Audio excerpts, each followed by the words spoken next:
Ֆիքսեց, որ 3 միլիոն մարդու գրպան չենք մտել, այսինքն չի ապացուցվել։ Երրորդը ֆիքսվեց, որ BA համակարգը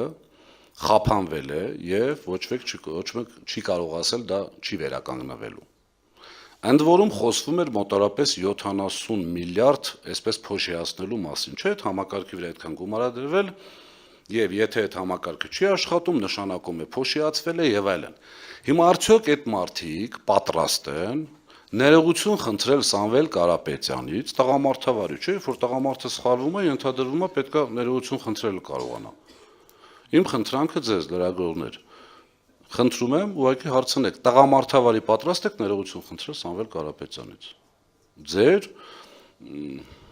մեղմ ասեմ, Եթե խնդրի, շատ նորմալ է։ չեք շահելու դրանից։ Չէ, ընդհանրապես ժողովուրդը կհասկանա, որ իրենք խաբել են կամ այսպես մեղմ ասած չեն իմացել, իսկ պետական լուրջ պաշտոնյայի համար չիմանալը եւ հայտարարելը եւս խնդիր է։ Իսկ իմանալ եւ հայտարարելը Վայր ջան, ամեն դեպքում ես կարծում եմ, որ տղամարդու համար սխալվելու դեպքում ներողություն խնդրելը ճիշտ է։ Իսկ իրենց ներողություն խնդրելով մեր ժողովուրդը կհասկանա ինչ է կատարվում։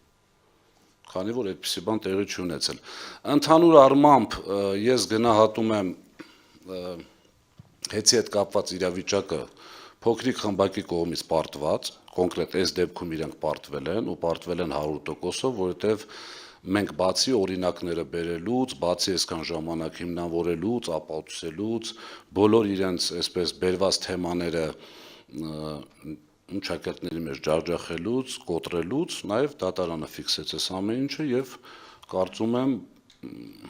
բացի շահագրգռված մարդկանցից Հայաստանի Հանրապետությունում չկա այլևս մեկը, որը կասկածի սրա քաղաքական լինելու մեջ։